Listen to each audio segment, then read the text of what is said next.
The galactic king Catharek's thunderous laughter echoes through the cavernous throne room of the Tzenkethi Empire's capital ship as he stares down at Earth's diplomatic delegation. His massive form, covered in iridescent scales that shift colors beneath ornate ceremonial armor, towers over the assembled representatives. Among them stands 12-year-old Ralph Bryant, winner of the Global Youth Ambassador competition, his small frame dwarfed by the hundreds of alien dignitaries filling the chamber. You send a child to negotiate the fate of your world. Catharek's voice booms across the silent chamber. Earth truly understands nothing of galactic politics. The assembled alien representatives shift uncomfortably as the king rises from his crystalline throne.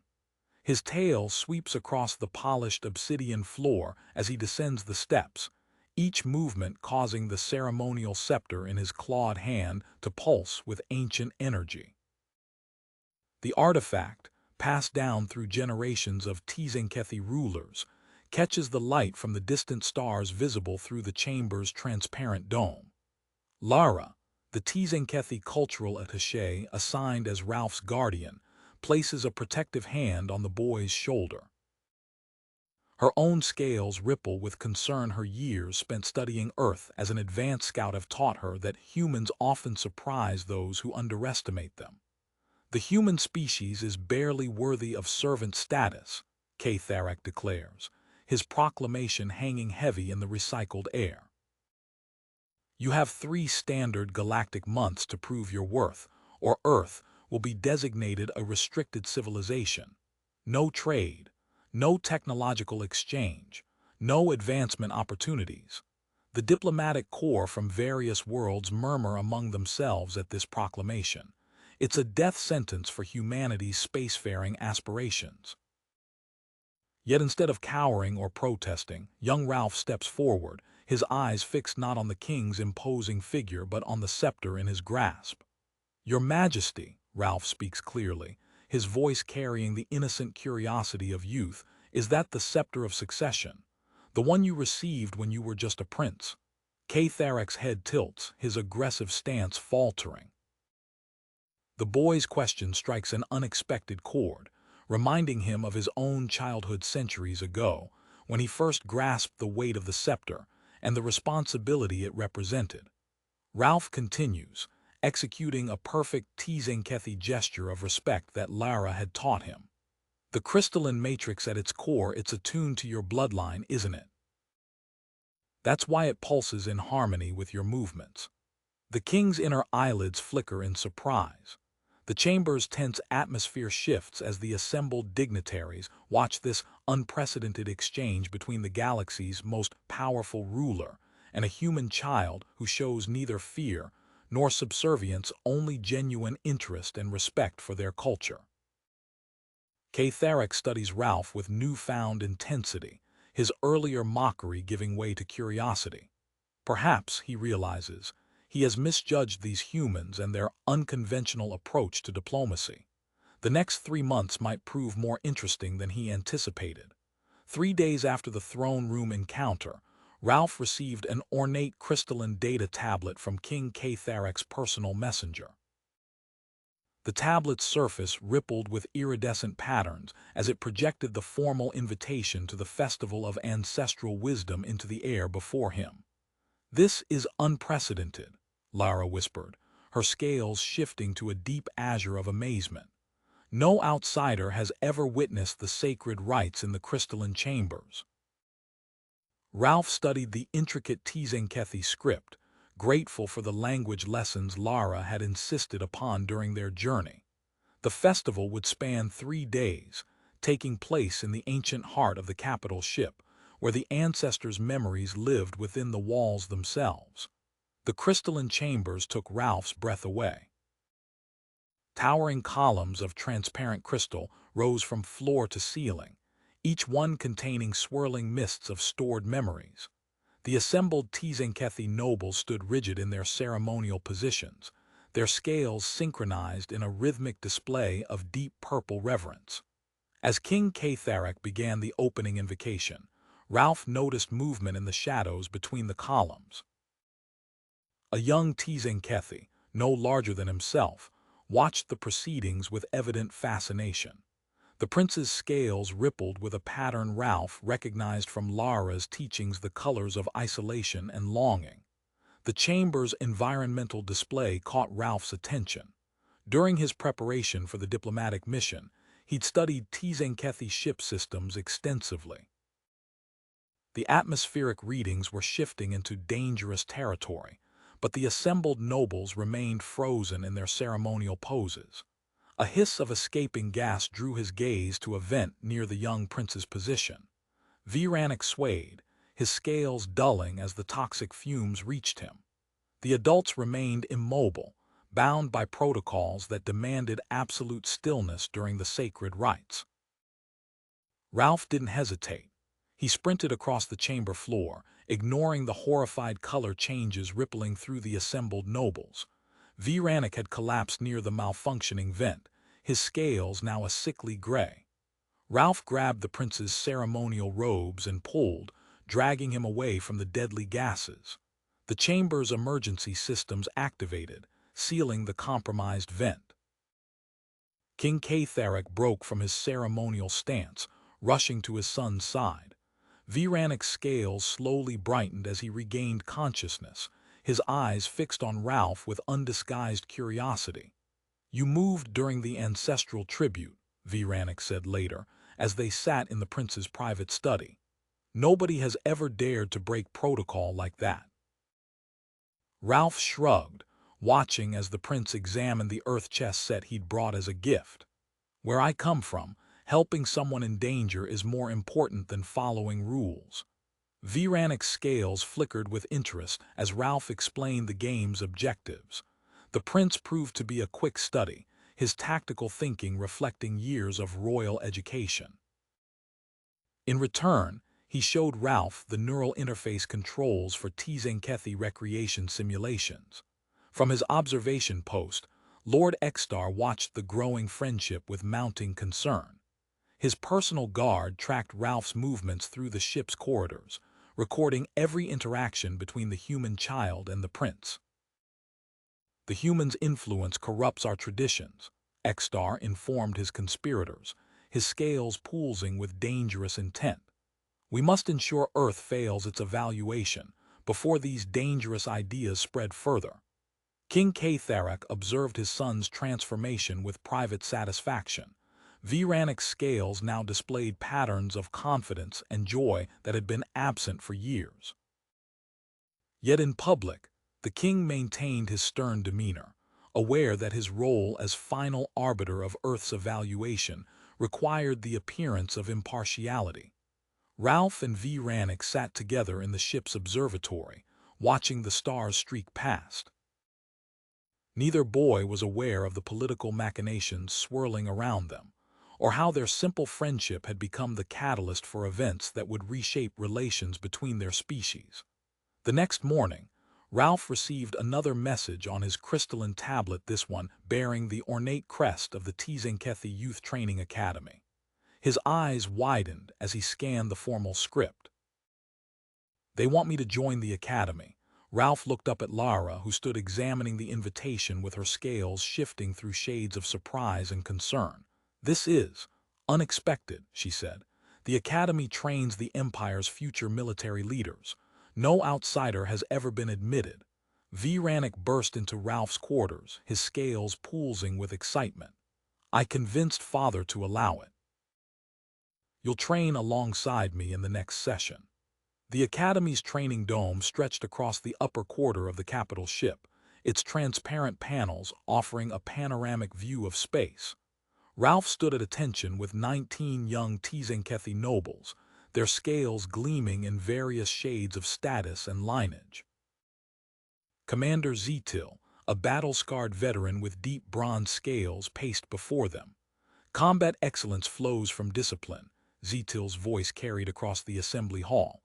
His eyes lingered disapprovingly on Ralph. "Some question the wisdom of allowing a human to access our sacred training grounds." Kavor, Lord Extar's son, towered over Ralph 2 positions down the line. His scales rippled with nearly unleashed disdain. "The human won't survive our first zero-gravity exercise," he whispered, loud enough for those nearby to hear. The zero-gravity chamber activated an hour later.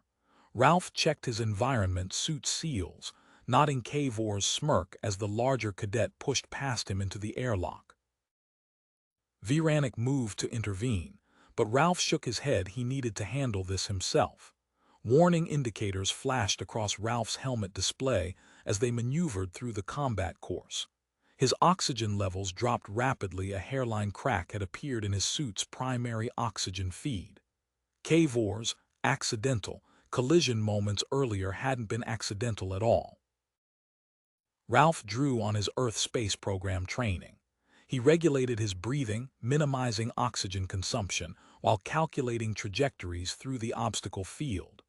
The other cadets powered through with their superior strength, but Ralph used precise bursts from his maneuvering jets, letting momentum do the work. Commander Zetil watched from the control room as Ralph cleared the final target zone.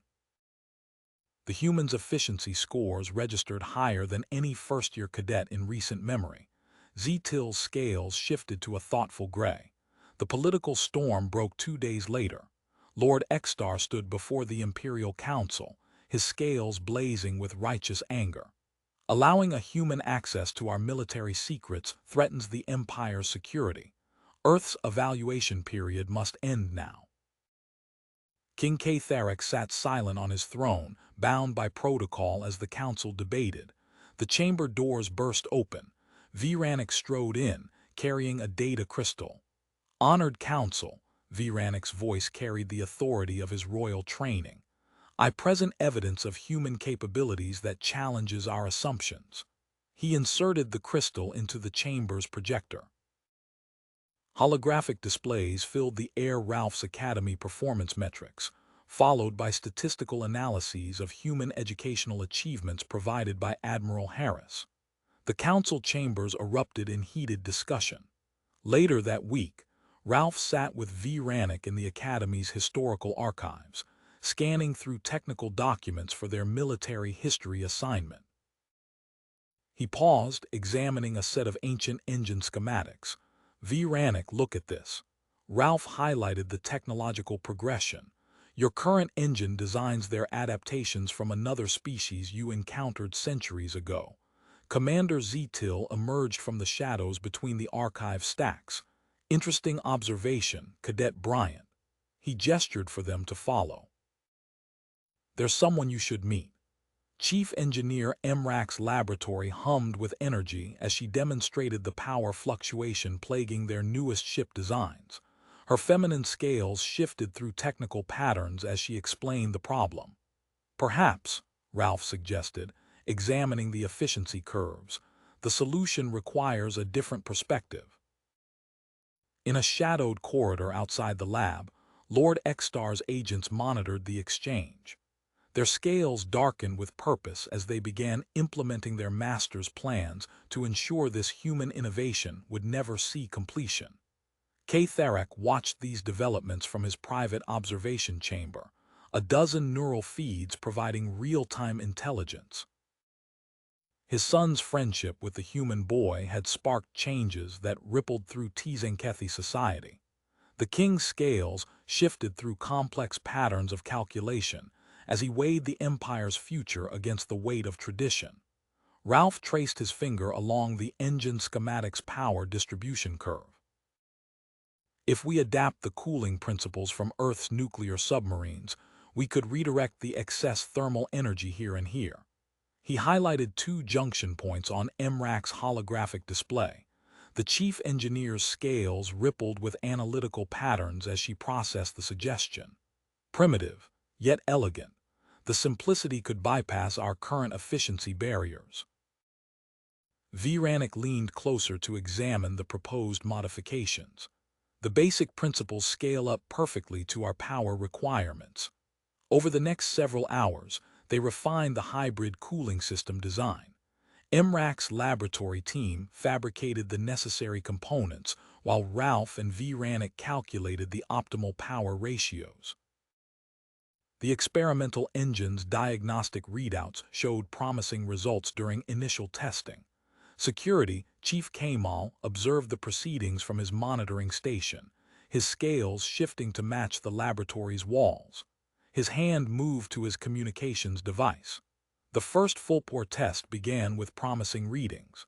Ralph watched the power curve climb steadily on his display. At 70% capacity, warning indicators flashed across the screens. Power coupling failure in Section 4, Imrak announced, her scales paling. Containment field destabilizing. The explosion ripped through the engineering section before anyone could react. Ralph found himself thrown against a bulkhead, ears ringing from the impact. Emergency force fields activated, compartmentalizing the damage, but also trapping them inside the engineering section. Life support compromised, VRANIC read from a damaged console. Main power offline. Imrak accessed a backup terminal. Shield generators 3 through 7 are non-functional. We have approximately 40 minutes before the radiation storm reaches our position. They navigated through the wreckage, using handheld lights to illuminate their path. Fallen support beams and buckled deck plates forced them to find alternate routes to the auxiliary control room.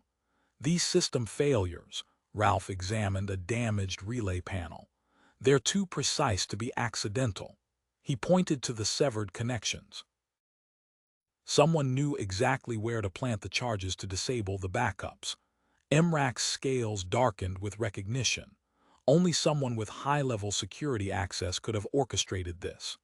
In the command center, King Katharak watched the security feeds with growing concern. His son's life hung in the balance, yet protocol prevented him from directly intervening. Ralph stopped at another junction box. This configuration is similar to the manual override systems in Earth's old fission plants. He pried open the panel, revealing clusters of crystalline circuits. We can bypass the automated controls entirely. Impossible, Imrak stated. Those systems were abandoned generations ago. The procedures are lost. Not lost, Ralph pulled a length of fiber-optic cable from the wall. Just forgotten. VRANIC, I need your help with this. They worked quickly, Ralph guiding them through the manual restart sequence. Imrak's scales displayed increasing amazement as ancient systems responded to their commands. Admiral Harris's voice crackled through Ralph's emergency communicator. The fleet's formation is breaking down.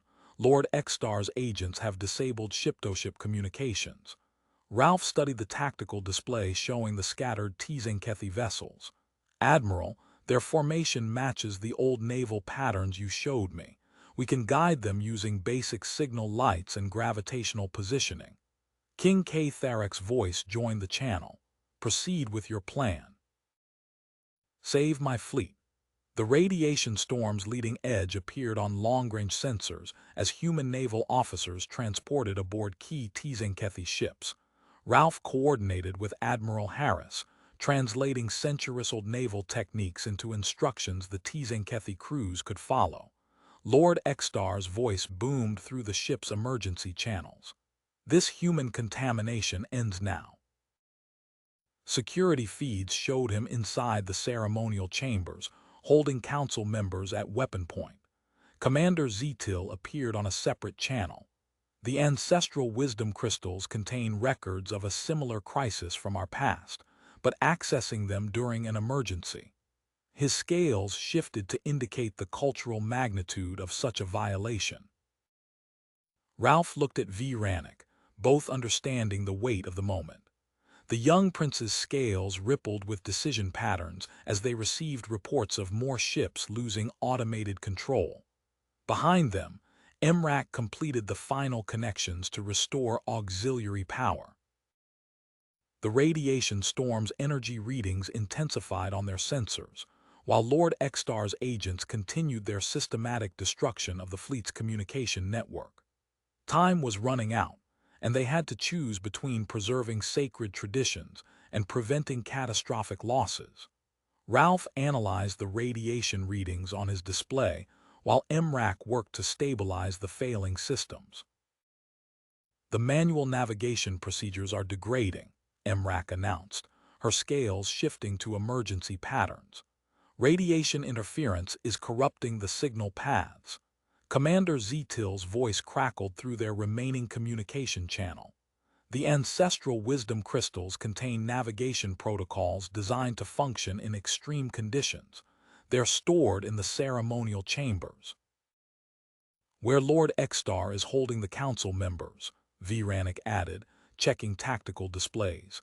Zetil transmitted a series of technical schematics. There's a maintenance shaft network dating back to the original ship design. It bypasses primary security.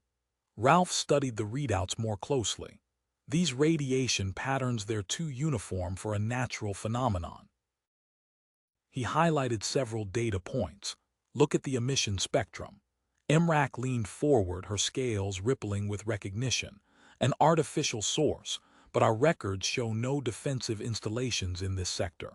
The crystals would know, Vranik said. Our ancestors documented everything of military significance. Ralph examined the maintenance shaft schematics.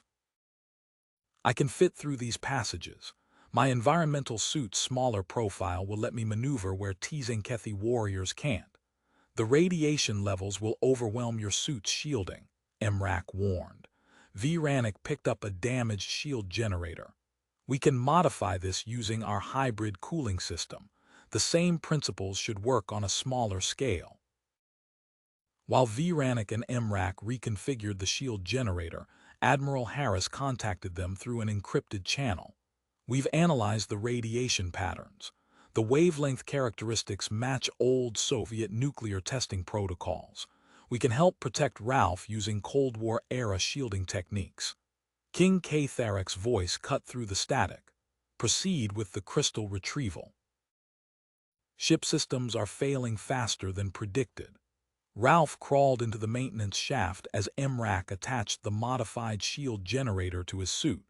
The narrow tunnel curved through the ship's infrastructure, barely wide enough for his shoulders. Status indicators on his helmet display tracked the rising radiation levels. He reached a junction point and heard voices through the wall. Destroy them all, Lord Extar commanded. Leave no crystal intact. Ralph peered through a ventilation grate. Kavor stood before a crystal storage unit, his scales showing conflict patterns. Lord Extar pressed a weapon against another council member's scales.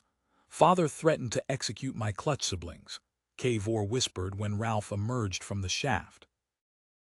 But I won't help him erase our history. They worked quickly, Kavor maintaining his guard position while Ralph accessed the crystal database. Ancient text scrolled across his display as the computer translated. The defensive network, Ralph read. It was built to protect against invasion from the outer reaches. The recent power fluctuations must have reactivated it. Kavor checked the chamber entrance. How did our ancestors disable it? Electromagnetic pulses, simple ones. Your modern systems are too advanced to generate the basic pattern it recognizes. Ralph contacted Admiral Harris. We need to strip down the Earthship's communication array. Remove all the upgrades until we reach barebones transmission capabilities. Like taking a smartphone back to telegraph signals, Harris responded. We'll begin modifications immediately. A series of explosions rocked the chamber. Lord Extar stood in the doorway, his scales blazing with fury. Betrayed by my own spawn. He pounded his fist against a control panel. Initiating Crystal Vault Purge. Let the knowledge burn. Warning klaxons blared as the chamber's environment systems began cycling toward critical levels. Kavor grabbed an armful of crystal cores, while Ralph downloaded the remaining accessible data. They raced through smoke-filled corridors as systems failed around them. The Earth vessel reported ready to transmit, but Lord Extar's loyalist ships moved to intercept. Ralph reached the engineering section with the salvaged crystals as space combat erupted between the divided fleet. The Earthship began its approach, its stripped-down communications array ready to broadcast a signal not used in centuries. Through the viewport, Energy weapons flashed against shields as Tzenkethi fought Tzenkethi, while human and loyal Tzenkethi crews worked together to protect the broadcasting vessel. King Therak watched tactical displays showing the simplified Earth technology preparing to interface with the ancient defense network. His scales shifted through complex patterns as he observed this unprecedented collaboration between species. Formation Delta 7, Admiral Harris's voice cut through the command channel as Lord Extar's ships moved to block the Earth vessel's approach. All shuttles launch and engage. The diplomatic vessel's bay doors opened, releasing dozens of compact shuttlecraft. Their pilots executed precise manual maneuvers, weaving through the blockade's automated targeting arrays. The Tzenkethi ships' advanced weapons tracked empty space as the smaller craft slipped past their predictive algorithms. Ralph secured the crystal cores in a shielded container while monitoring the capital ship's deteriorating power grid. These readings, the ceremonial chamber's destruction sequence is cascading through our systems. Scales pulsed with urgent patterns. The hybrid cooling nodes must be manually deactivated or the chain reaction will spread to every ship in range. King Therak stepped onto the engineering deck, his scales radiating authority patterns. Lord Extar has been tracked to the source of the radiation storm, an ancient defensive outpost. He intends to overload its systems.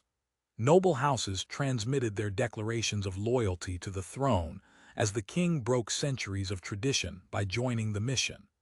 Kavor accessed a terminal, bringing up the outpost's original technical specifications from the crystal cores.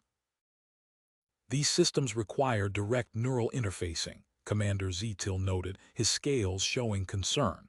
Our modified biology cannot safely connect. Ralph examined the neural interface equipment. I can do it. Unmodified human neural patterns might be compatible. The feedback could destroy your mind, warned, but her scales already displayed calculation patterns.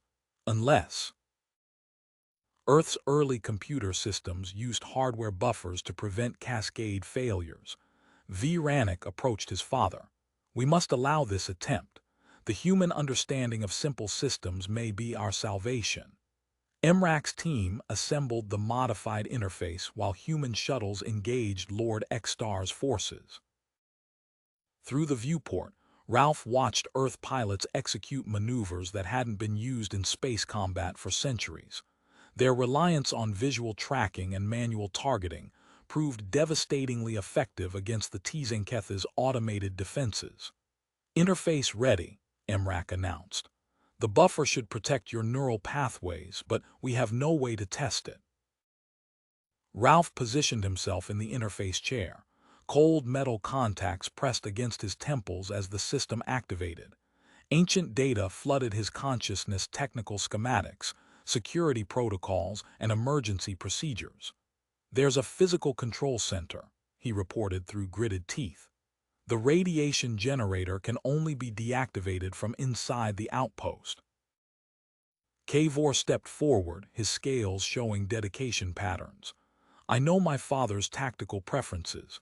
He'll establish defensive positions here and here. He highlighted sections of the outpost schematic. The automated systems are designed to counter advanced technology, not manual combat. King Therak coordinated with Admiral Harris, assembling a joint strike team of human pilots and Tzenkethi warriors. The human shuttles approached the outpost using evasive patterns developed before computer targeting existed. Ancient defense turrets tracked empty space as the small craft slipped through their firing solutions. The neural interface continued streaming data as Ralph and Emrak worked to decode the crystal core's remaining information. Warning indicators flashed across engineering displays as Lord Extar began activating the outpost's weapon systems. Power grid approaching critical threshold, Ranik reported. We must split our forces. The outpost sensors detected an incoming solar flare. Computer models showed the natural phenomenon would amplify the artificial radiation storm beyond survivable levels. King Tharek accessed the ship's primary communication array. The first words of his proclamation about humanity's status appeared on his display, but tactical alerts interrupted his recording. The combined forces of human ingenuity and Tzenkethi technology raced against cascading system failures, while the solar flare approached the ancient outpost's position. Through the neural interface, Ralph accessed another layer of crystal data, revealing critical information about the outpost's original defensive configurations. The human Tzenkethi strike team progressed deeper into the facility, their successful advance proving that sometimes the most effective solution lay in embracing simpler methods from the past. The strike team breached the outpost's central control chamber as warning indicators flashed across every operational display. Lord Extar knelt before the neural interface console, dark tendrils of energy crackling around his form as he channeled power through the ancient systems. "The interface is already active," Kavor said, scales shifting to indicate both tactical assessment and deep personal conflict. Ralph accessed the crystal core data streaming through his neural link. These control systems, they're based on the same principles as 1950s nuclear reactors. The automated interfaces are failing, but there are manual backups. Admiral Harris's voice crackled through their comms. "I'm deploying our nuclear engineering specialists. They know how to handle primitive fission controls." Kavor moved toward the neural interface chamber but froze as Lord Extar's scales blazed with destructive patterns. The decision to attack his father visibly tore at him. Instead, he turned his attention to an exposed power conduit. "Ralph, remember how you showed me to bypass the automated regulators, the auxiliary systems?" Ralph nodded. "Cut the power flow while preserving the essential functions." King Tharek watched his son's internal struggle. In one fluid motion, he reached up and removed his ceremonial armor, the metal clattering against the deck. 7 generations of tradition fell away as other officers followed his example, their leaner forms now able to access the maintenance spaces their ancestors had designed. "Emrak," Ralph called through the comms. "The outpost's radiation shielding, it uses crystalline matrices like the ancestral wisdom cores. Scanning now." Emrak's scales flickered with rapid calculations. The salvaged cores could be reconfigured as radiation sinks, but the positioning must be precise. "The automated systems can't handle the calculations," Ralph said, studying the schematics. "But we can place them manually." A proximity alert blared as the solar flare's leading edge approached. Admiral Harris's shuttles began evacuating non-essential personnel, while Ralph and Kavor carried the modified crystal cores into position. Prince Viranik joined them, ignoring the protocols that should have kept him safely away from the dangerous operation. In the neural interface chamber, Lord Extar's scales contorted with desperate intensity. "If I must die to preserve our purity, so be it." Energy surged through the interface, overloading power conduits throughout the facility. "Brother," King Tharek approached the chamber, "your dedication to our people has always been absolute, but look at what we've achieved by embracing new methods." The reactor core's containment readings spiked into critical ranges. Ralph analyzed the failing systems, recognizing the basic design from Earth's earliest nuclear programs. "We can shut it down manually, but someone needs to physically manipulate the control rods." The radiation levels. Emrak's scales displayed alarm. No Tzenkethi could survive direct exposure. "But a human might," Ralph said. "Our unmodified biology can handle higher doses, at least long enough to complete the procedure." He moved toward the reactor access hatch as King Tharek continued attempting to reach his brother. The solar flare's energy began interacting with the artificial radiation field, creating cascading reactions throughout the outpost systems. Time was running out for everyone aboard. The human nuclear engineers arrived, immediately recognizing the antiquated control systems. They began calling out procedures as Ralph prepared for his approach to the reactor core. Kavor and Vranek positioned the final crystal cores, creating a protective barrier that would buy them precious minutes to complete their tasks. Ralph reached for the manual release on the reactor access hatch. The metal felt hot even through his protective gloves as the radiation levels continued to rise. Ralph pushed through the hatch, the metal burning against his palms even through the protective gloves. Crystalline fragments embedded in his modified environment suit glowed with a faint blue light as he entered the reactor chamber. The space around him thrummed with dangerous energy, radiation meters on his suit climbing steadily upward. "Control rod assembly visible," he reported, voice steady despite the sweat beading on his forehead. "Moving to access point Alpha." Outside the chamber, Kavor and Prince Vranek positioned themselves at the manual pressure release stations. Their scales shifted in precise patterns as they coordinated the delicate timing required to prevent a catastrophic pressure spike. "Releasing valve sequence 1, Vranek called out, his clawed hands gripping the ancient mechanical controls. Ralph squeezed through a narrow maintenance tunnel, thankful for his smaller human frame as he navigated past superheated pipes and crackling electrical conduits.